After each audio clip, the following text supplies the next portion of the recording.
kind of strange being behind this. This is where he works. All right, let's go to the Father real quick before we start this session. Lord Jesus, thank you for your love, Father. Thank you for your passion for us and the fact that you want a relationship with us and you want to heal us, and that you do. And I know a lot of us here are still suffering, Lord, but there is hope, and you are the hope, Father. You are amazing. So I ask that all my words be yours and not mine, and that you will speak clearly, and your people will hear you. I pray this in your perfect name. Amen. I went to Bible college a while back. I went to Tacoma Falls College in North Georgia, and we were in the gym during a chapel service, and there was this beautiful music that was played. It was like a violin and some cello with strings. It was just really, really pretty, and it sounded great in the gym. It had this wonderful reverb. And the head of the theology department gets up there. He was a little man. He had a lot of hair, but it was white. And he gets there and he grabs the podium and he goes, "I just love musicians, because you don't need theologians in heaven." And I was like, that's a really good point. No more debate, no more who's what the rules are anymore. We're all there, but we always have music. And I love music. I want to talk to you guys a little bit about forgiveness. It's been something that's taken me on a very long journey to understand what that word really means. Because we can say we forgive, but do we really mean it? Before Jesus gave his life up on the cross, he forgave. He said, "Forgive them, Father, for they know not what they do." And he didn't jump down and tell each individual person, "I know you punched me, I know you slapped me." He didn't do that. He went to his Father and said, "Lord, they don't understand. I forgive them." And then he was free to give up himself. The Lord gave me this phrase too. It's, you know you truly have forgiven someone when you can look at them and you're not instantly reminded of what they did to hurt you. And that took years for me to look my wife in the eyes and to not think about the things that she had done. It took over 3 years, because the first few years were pretty bad. I had to see her. We share 3 children, so I would see her multiple times during the week. And I would look at her, and of course the thoughts. You did this, you did that. It was never anything I ever did. It was always the things that she did. After about 3 years of continually trying to give her over to Jesus, I finally looked at her, and I started to see her for who Jesus saw her to be. Because Jesus wasn't reminded of all her sins when she spent time with him. Jesus can go, "Yeah, I know, but you did this and you did that." That's not how he feels about us. I mentioned earlier about spending time with Jesus, and I have done this analogy. I know Father Jason loves this analogy that I do when I pray and when I'm one with people.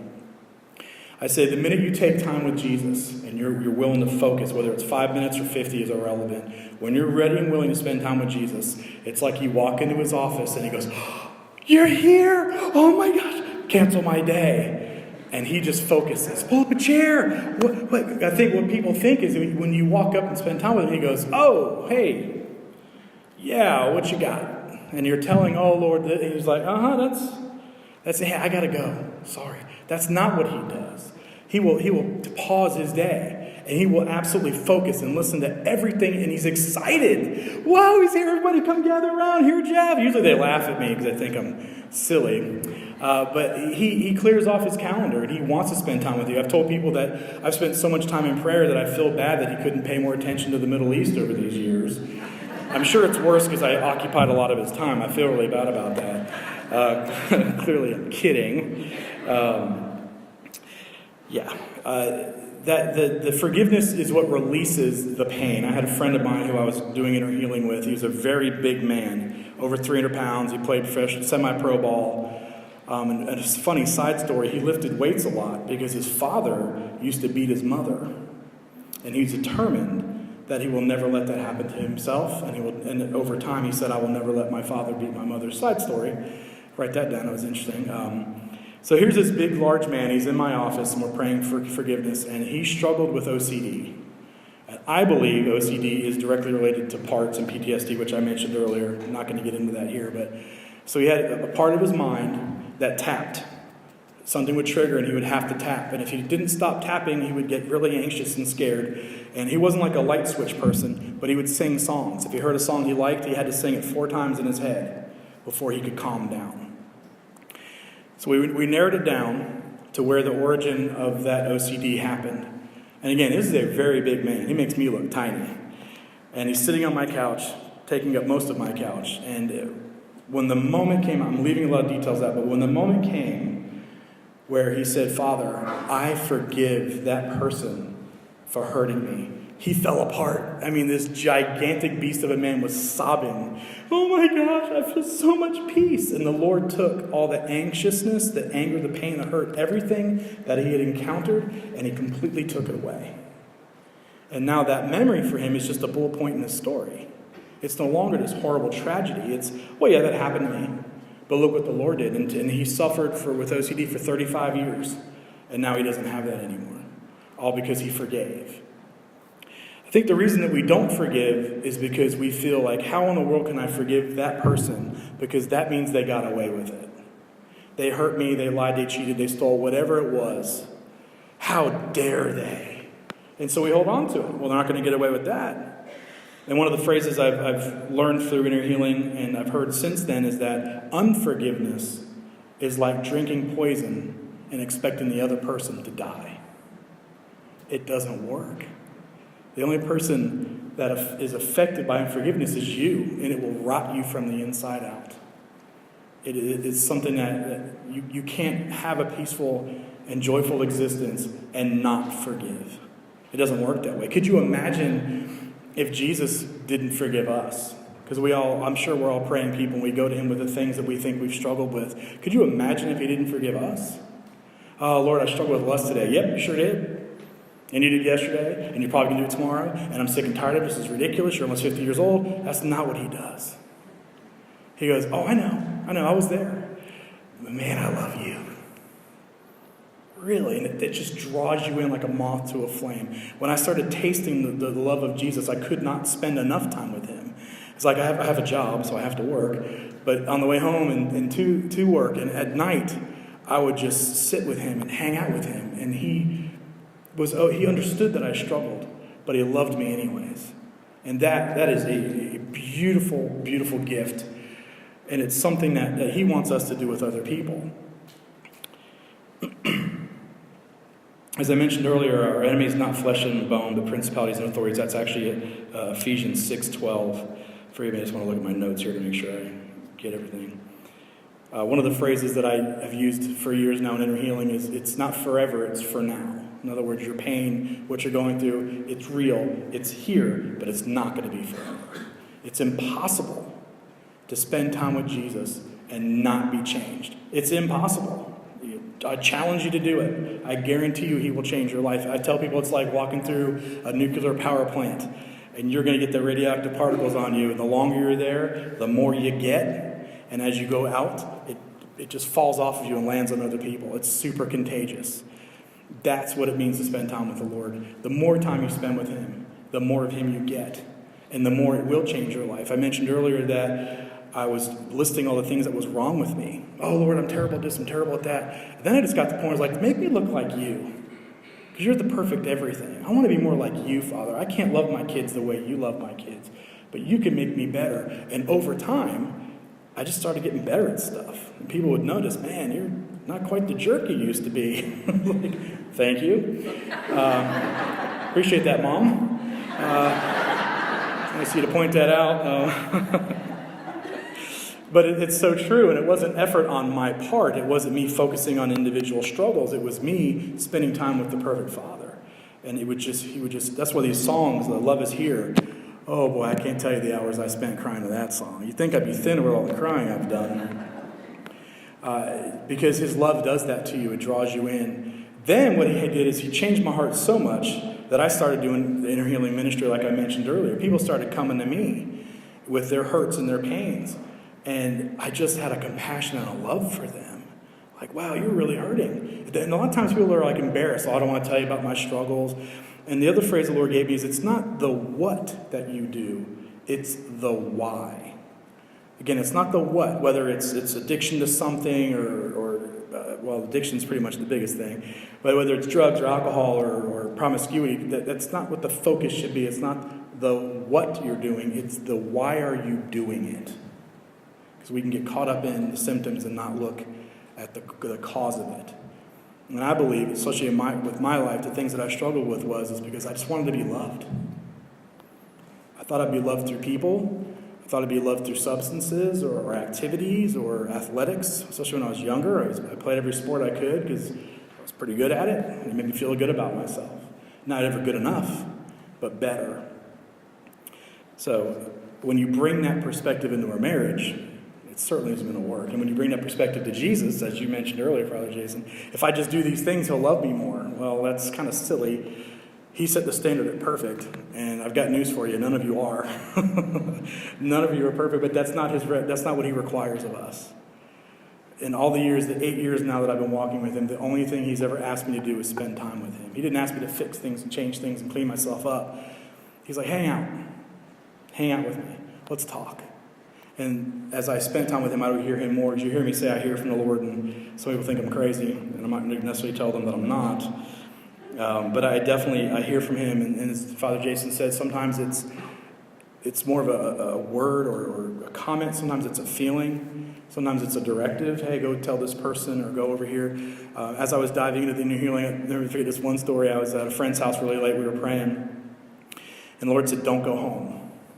That's weird. Why would I not go? Okay, it was like 1:30 in the morning. I didn't have a job, so I had time. So I'm like, all right, sure. And I passed my house. He goes, keep going. Keep going, keep going, keep going. I don't know. It was probably a couple of miles past my home. He said, turn around. Okay. I'm thinking this better be Jesus because I'm going to look really silly at this point. So I stop at this light, and I look over at the gas station, and there was a police officer filling up their vehicle. It was a man. I knew it was a man. And he said, I want you to pray blessing and protection over them. They're about to encounter something that's going to be very trying. I was like, I didn't have to go up to him. Hey, officer, it's 1:30 in the morning. Oh, these cuffs are tight, So I didn't want to necessarily disturb him. But I was like, wow. And that started the process of hearing from him because I'd spent so much time with him. My heart was getting healed. I was starting to experience his love, and I had love for others.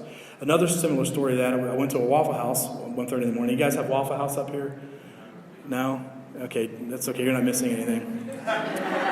It's like a worse version of White Castle, I guess. Like you feel sinful when you leave, but you're full. That was probably a bad idea, but it was delicious. So we go to Waffle House, and it was 1:30 in the morning, and we had been doing some inner healing. My friend, best friend and I, Anthony, were there, and the waitress walks up, and the Lord says, I want you to tell her that I really, really, really, really, really love her. I'm like, Lord, I just want a waffle. I know you're outside of time and space, but for me, it's like 2 in the morning, super tired, and he wouldn't let it go. And I was like, the whole meal, I'm like, yeah, but it was crowded, people everywhere. I didn't want to embarrass somebody because it's hard when you have a word. You don't want to embarrass them and be awkward. So I'm like, I'm going to go for it. All right. Why not? So by the time I get to the register, she rung us up, and the whole place was empty. And even the cook went back behind wherever they go when they're not cooking. And I looked at her and I said, hey, I'm a Christian, and I believe the Lord has spoken to me, and I want to share with you what he said. And she was like, I'm thinking probably, I hope I get a good tip out of this, And I said, he wants me to tell you that he really, really, really, I had to get all 5, really, really, really, really, really, really loves you. And she was like, and I knew that comment was a continuation of a conversation she was already having with him. I could tell instantly, and I was like, whoa, I hit a nerve. And she backs up. Well, he's got a funny way of showing it. And I went, wow. I said, whoa, hey, don't blame the Lord for what the evil one does. That's a big theological thing we're not going to debate today.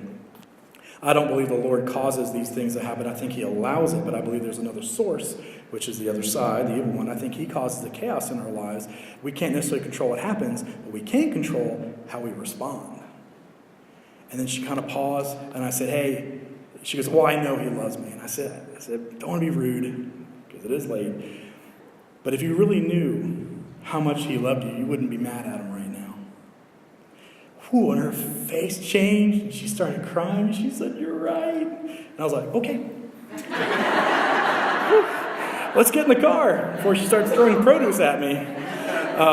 So that's just been a crazy journey that I mentioned earlier in my first talk about how the Lord just, when you have that love, you can't help but give it out. as broad as these shoulders are, I can't contain all the love he has. I have to share it with people, which is why I'm here in 11-degree weather. Someone at lunch was like, I'm sorry you have short sleeves on. I'm sorry. And I'm like, I didn't know. I had no idea it'd be this cold indoors. Wow. Next time I come back, full parka. I look like an Atlanta rap artist with the big puffy jackets. But anyways, so I did not go back to that Waffle House, by the way. I didn't want to give her a chance to spit in my food. Okay, a few other things that the Lord has shown me over the years. When people come for inner healing, especially the men, they're really reluctant to cry. And I had a counselor tell me one time, when I was still going to counseling with my wife, and he said, hey, if you're going to cry, ugly face cry. Like, let it out. Kids don't typically hold it back. Like, oh, Father, I'm slightly upset. No, they're like, I want a cookie. I don't recommend we all do that, like at work, I'm sorry I'm late. That would be really awkward. But if you're going to cry, it's okay. Crying is not a weakness. It's the strength to feel.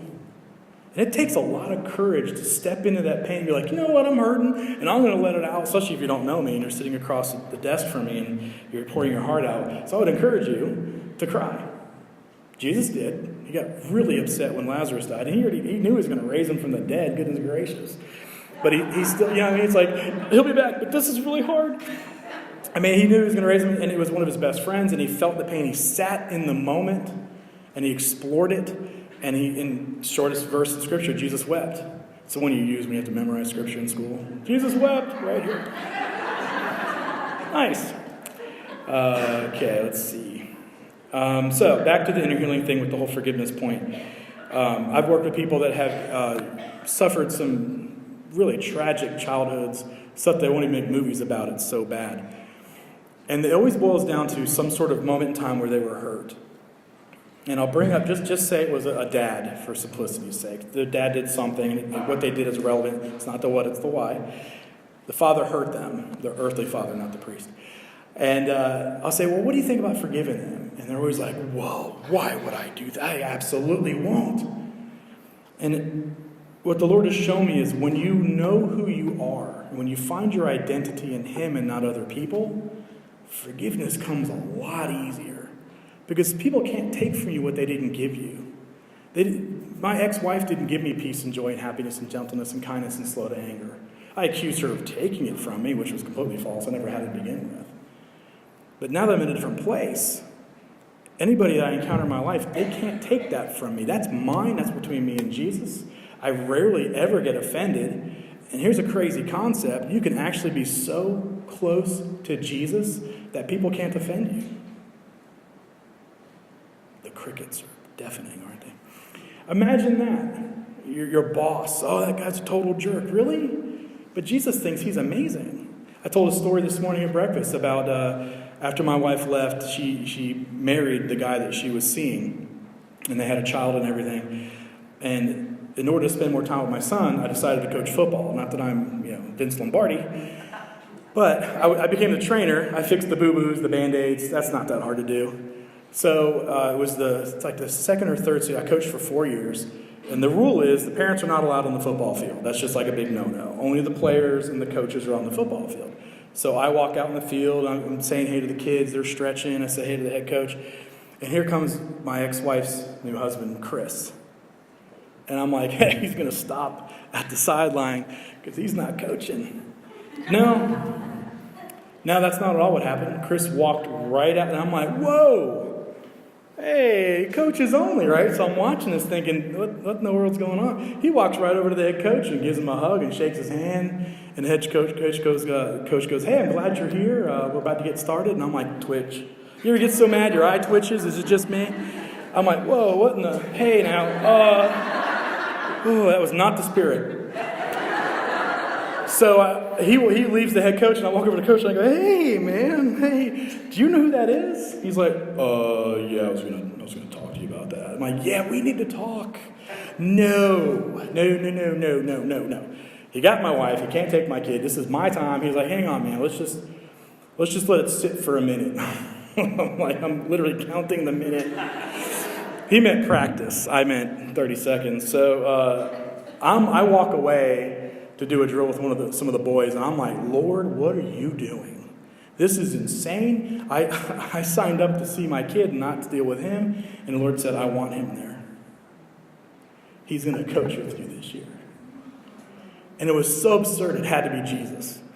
I mean, some of the things he said to me is so ridiculous, it's got to be him. And I'm like, what? But, Lord, do you know who that is? And the Lord said, Jeff, what makes you think I love him less than I love you? I was a shot in the teeth.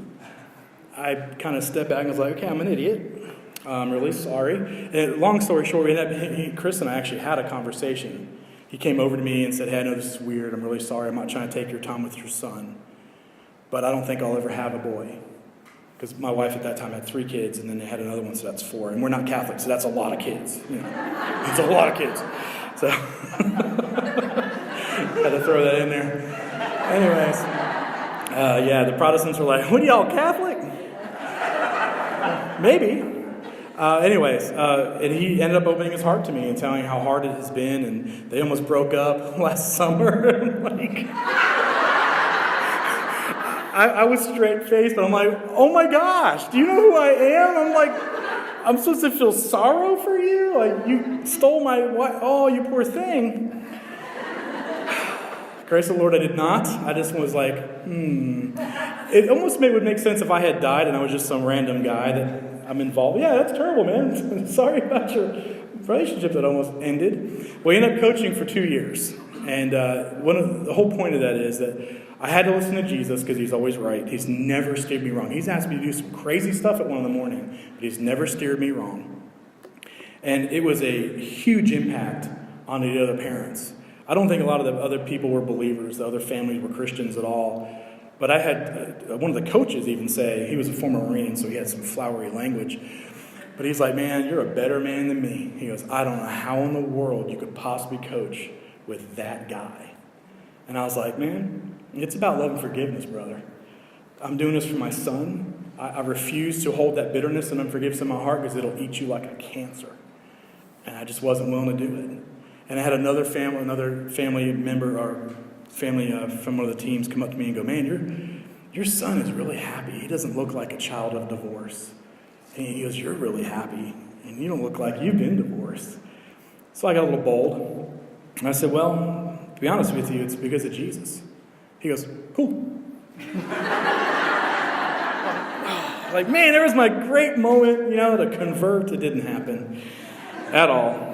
But it was a beautiful testimony that the Lord can take such a stinky heart like mine, not only heal it, but give me a passion and compassion and empathy for other people. It's something that still freaks me out. And it's just a small drop in the bucket compared to what he has for us. And the enemy will tell you differently, but they're just lying to you because that's what the enemy does, and they're very good at it. Let's see if I had any other notes I wanted to share with you all. This is another little comment here. We won't forgive if we choose to rely on people to define us and make us feel loved. I've mentioned that a couple times already. I would just encourage you guys, especially if you're married, because when I was married, I was highly gifted in pointing out my wife's faults, which is something I was good at. It's very, very, very unhealthy. I did not know that I could be complete and whole in Jesus without a spouse, because I'm not married now. I'm not even dating. I'm kind of done right now. I'm focused. We can be complete and whole in Jesus. We can be so close to him that people can't hurt us. And we can be completely healed from all the junk from our past. And not only survive, but thrive. And I just want to encourage you that it's not because I'm unique and special, because I certainly am not. Jesus is. And he loves you. He's waiting in his office for you to darken his door so he can cancel his day. And I want to encourage you, all of you. And again, you don't need me. You don't even need Father Jason. Job security. You just need time with Jesus. And be honest with him, because he already knows. Everything I've ever confessed, he didn't go, oh, that too? He was like, I know. And I was there. And he loved me through it. So I think I'm going to wrap it up. Father Jason's going to come up and share some prayers with you. Thank you guys for inviting me up here. Thank you.